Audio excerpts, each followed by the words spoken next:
ओम नमः शिवाय श्री सदा सहाय ओम नमः शिवाय गुरुजी सदा सहाय जय गुरुजी शुक्राना जी अनंतम शुक्राना महाराज गुरुजी आज हम पढ़ेंगे श्रीमद् रामायण से कोटि उत्तरी संहिता का अध्याय 14।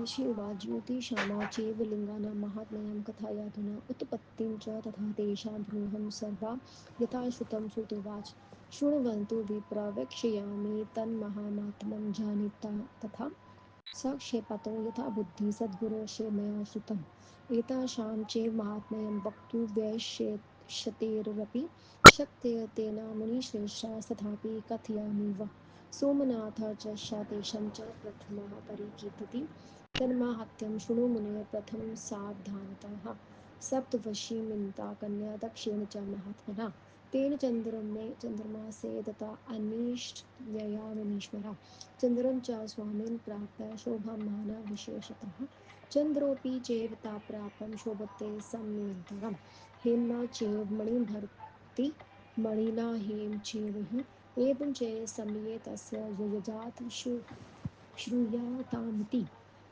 सर्वास्वापि च पत्नीषु रोहिणीनां या स्मृता ये कथा सा प्रियं चासीस्तथा न कदाचन अनयाश्च दुःखमापन्ना पितरं शरणं ययुः गत्वा तस्मै च चन्द्रदुःखं च तभिर्निवेदितं दक्ष च स तथा श्रुत्वा दुःखं च प्रार्थवसन्तात् समागत्य द्विजा च चन्द्रं शानात्यावोचेतं स्तब्धा दक्ष उवाच विमले च कुले त्वं हि सम्पुत्रं कलानिधे अश्वेतेषु च सर्वेषु नूनाधिक्य कथं वा कृतं चेत् कृतं त्वं न कर्तव्यं त्वया पुनः वर्तन्विषं त्वेन नरकप्रद मीरितं सुतमुवाच दक्षवेचं स सम्प्राप्ता चन्द्रं जमान्तरं स्वयं जगामन्दिरं स्वं वेदनिश्चयं परं गतः चन्द्रोऽपि वचनं तस्य न चकार विमोहिता शिवमाया प्रभावेन यया सम्मोहिता जगत्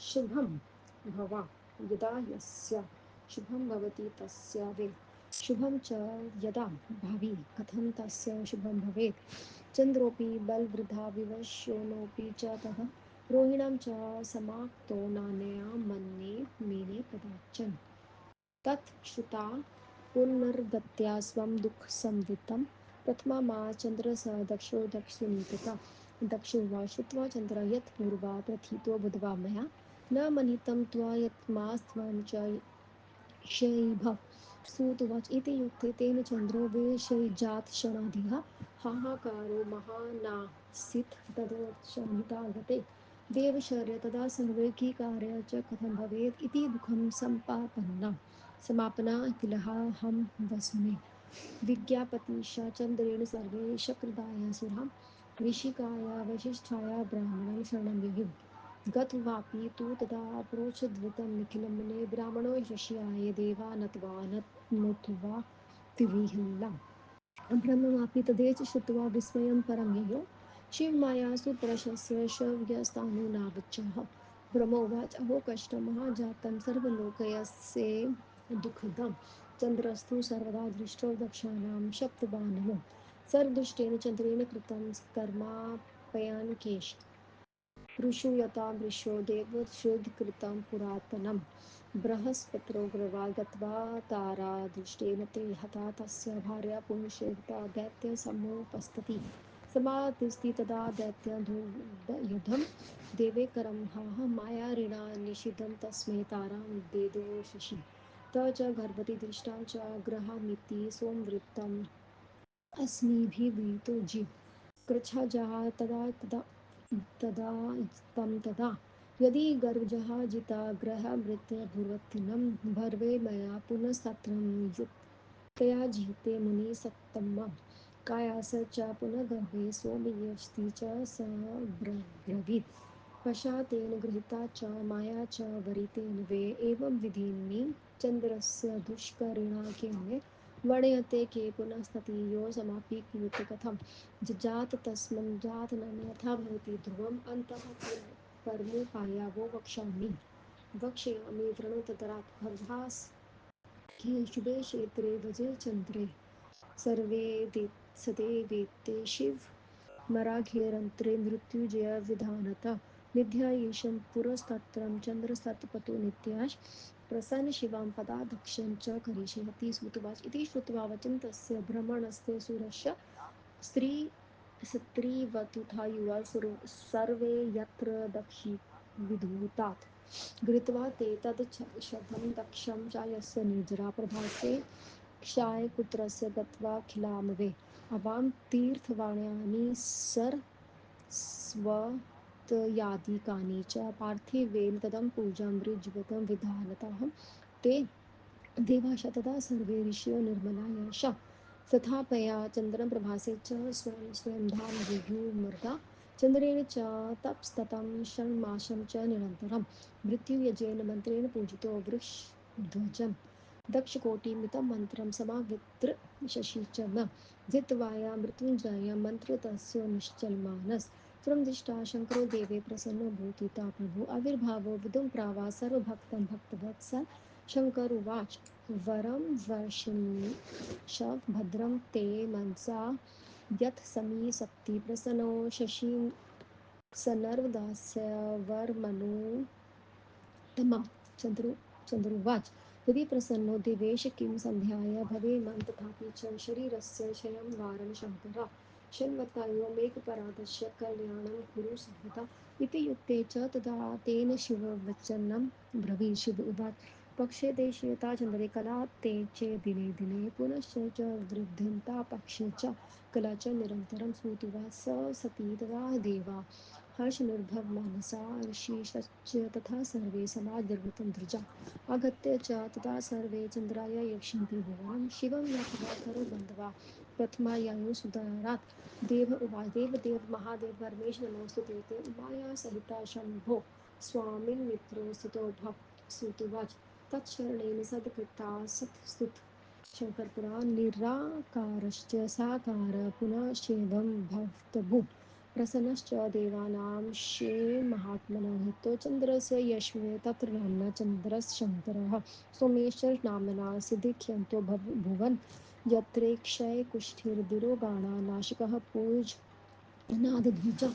धनयो कृतकृत्यं यत्रामना शङ्करं स्वयं स्थित शच जगतानाथं पावजगति तिलं तत्कुण्डं तेस्तत्रैव सर्वदेवा प्रतिष्ठं शेवेन ब्राह्मणं तत्र हविभक्तं तु तत् पुनः चन्द्रकुण्डप्रसिद्धं च पथि व्यपापापनाशनं तत्र स्नाति नरो य सः सर्वपापे प्रमुच्यते रोगाः सर्वाशयाधृशाः साध्या च भवन्ति वे ते एव सर्वं च क्षयां यन्तीं क्षणां सनान्मात्रं प्रभास च परिक्रयं पृथ्वीविक्रम संभवं फलं प्रमोति शुद्धात्मामृतसर्गे महीयते सोमलिङ्गं नरो दृष्ट्वा सर्वपापात्मं प्रमुच्यते लब्धा फलं मनोभीष्टं मृत्युसर्गे समीहते यत्र फलं समुद्रिश्यते कुरुते तीर्थविमुक्तम् तत्फलममोपति सर्वथा नात्र संशयः इति ते ऋषयो देवा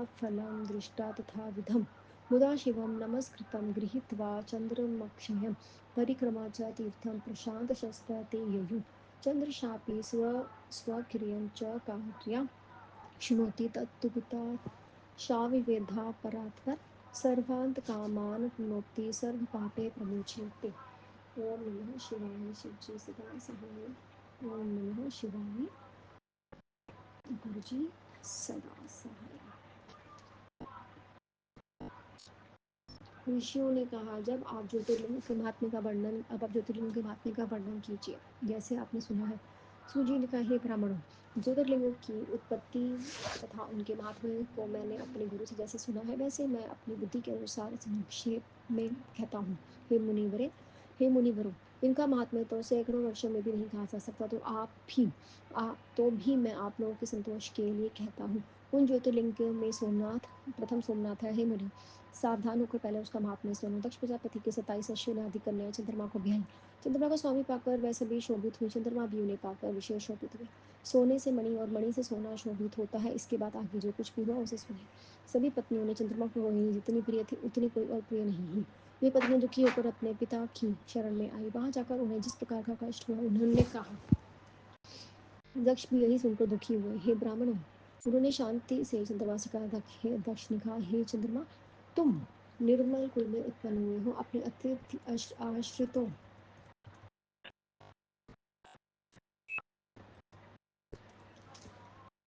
अपने आश्रितों के पति तुम विषम व्यवहार क्यों कर रहे हो? जो कर लिया तो सब ठीक है, फिर ऐसा मत करना। विषम व्यवहार नरक देने वाला होता है। सूजी ने कहा। अपने जब माता चंद्रमा की इस प्रकार प्रार्थना कर दक्ष निश्चित होकर चले गए। मोह में पड़कर विश्व माया से मोहित चंद्रमा ने दक्ष की बात को नहीं माना। जिसका भला होना होता है उसी का भला होता है। जिसका अशुभ होना होता है उसका अशुभ कैसे हो सकता है? चंद्रमा ने भी होनहार के अनुसार दक्ष की बात को स्वीकार नहीं किया। उसने रोहिणी से आसक्त होने के कारण किसी और स्त्री को सम्मान नहीं दिया। यह सुनकर दुखी दक्ष ने फिर आकर नीतिपूर्ण वचनों से चंद्रमा से निवेदन किया। दक्ष ने कहा, हे चंद्र सुनो, मैंने तुमसे पहले बहुत प्रार्थना की, किंतु पर तुमने नहीं माना। अब तुम क्षय रोगी हो जाओ। सूजी ने कहा। उसके ऐसे कहते ही क्षण भर में चंद्रमा क्षय रोगी हो गया। चंद्रमा के क्षीण होते ही महान हाहाकार मच गया। हे मुनि, सभी देवता तथा ऋषि ये कैसे हुआ, अब क्या करना चाहिए, विचार कर व्याकुल हो गए।